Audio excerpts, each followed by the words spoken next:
এই জায়গায় তারা যে দফাগুলো দিয়েছে 9টা, তার মধ্যে একটা দফাতে এটা আছে সরকারকেও তারা বলেছে যে এই জিনিসগুলো সরকারের মধ্যে আনতে হবে। তো সরকারকেও দায়বদ্ধ করছে 3টা বিষয় 9টার, এবং তার সাথে লাস্টে কাদিয়ানির টানছে। এ জায়গায় ভিন্ন ভিন্ন বিষয় সাদেনীদের সাথে অর্থাৎ সাদপন্থীদের সাথে কাদিয়ানিদের সাথে তারা একসাথে তুলনা করছে বলে জানি না। যদি তারা এক জায়গায় করে থাকে তাহলে অবশ্যই তারা মৌলানা আরশাদ মাদানী, যিনি দারুল উলুম দেওবন্দ, যাকে উপমহাদেশের মধ্যে সব থেকে বড় ব্যক্তি, যাকে আমিরুল হিন্দ বলা হয়, সে বাংলাদেশ এসে বসুন্ধরা মাঝে স্পষ্ট বলে গেছে জু উসকো গুমরাহ কাতে ও খুদ গুমরাহ হে।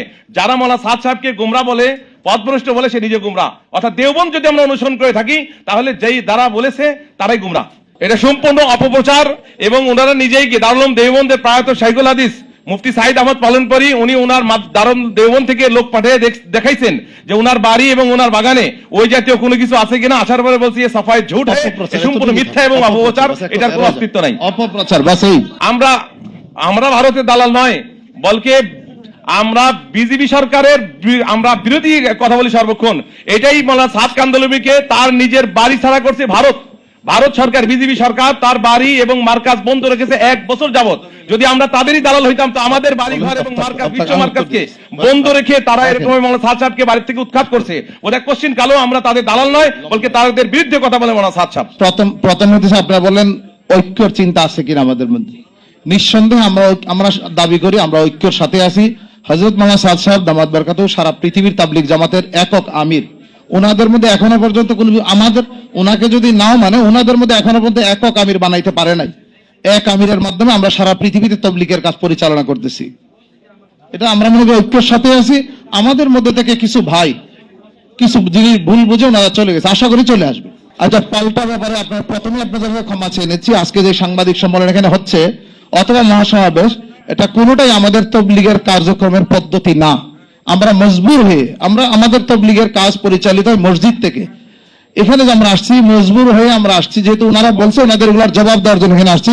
আমাদের তাবলীগের কাজের পদ্ধতি হলো মসজিদে আমলের মাধ্যমে জবাব দেওয়া। ভাই আমি আরো কোন ঐক্যের কি কি চেষ্টা করছি আমি একটা কথা বলি। সেগুলো আজ থেকে প্রায় 7 বছর আগে ঐক্যের জন্য সরকারিভাবে একটা প্রতিনিধি দল পাঠানো হয়েছে দারুল উলুম দেওবন্দে, এবং ওখান থেকে দেওবন্দের উস্তাদদের আমরা কথাবার্তা শুনে আসলাম। ওনারা বললেন মৌলানা সাদ সাহেবের ব্যাপারে আমাদের কোনো বিষয়ে আমাদের কোনো ধরনের আপত্তি নাই, একটা বিষয়ে আপত্তি আছে, যদি উনি ওনার এই কথা থেকে ফিরে আসে তাহলে তাও সেটাও শেষ। আমরা ওই মুহূর্তের মধ্যে দেওবন্দ থেকে আমরা নিজামুদ্দিন মার্কাজে আসছি। তার মধ্যে আমি নাম বলে দেই, মৌলানা মাহফুজুল হক সাহেব ছিলেন, মৌলানা জুবাইর সাহেব ছিলেন, এবং মৌলানা উবাইদুল্লাহ ফারুক ছিলেন, তার মধ্যে সৈয়দ আসিফুল ইসলাম সাহেব ছিলেন, আর আমি জিয়া বিন কাসেম ছিলাম। আমাদের 5 জনের প্রতিনিধি দল আমরা দেওবন্দে গিয়েছিলাম। তার মধ্যে উলামারাও ছিলেন, হেফাজতের লোক ছিলেন, বড় বাচ্চা শাইখুল হাদিস ছিলেন, জুবাইর সাহেব এবং অফিসার ছিলেন।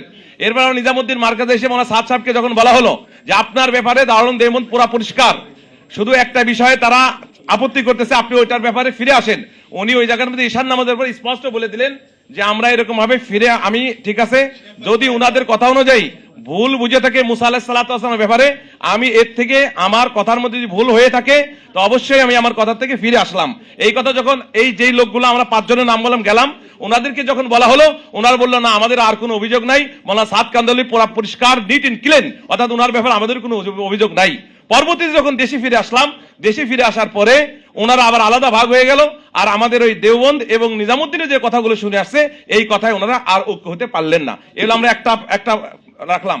এরপরে বারংবার আমাদের যিনি প্রধান আছেন, যাদেরকে আপনার সৈয়দ আসিফুল ইসলাম বলেন, উনি খোলা চিঠি মৌলানা জুবাইর সাহেবের নামে লিখছেন এবং লিখে বলছেন আসেন আমরা ঘরোয়াভাবে সমাধান করি, আমরা বারবার বসি, কোনো সমস্যা হলে পরে এটা আমরা সমাধান একসাথে করি, অর্থাৎ তাবলীগের 2 পক্ষ আমরা না থাকি একসাথে হয়ে যাই। মৌলানা জুবাইর সাহেবের নামে বারবার চিঠি লেখা হয়েছে, উনি বসতে তৈরি হয় নাই। এলে 2।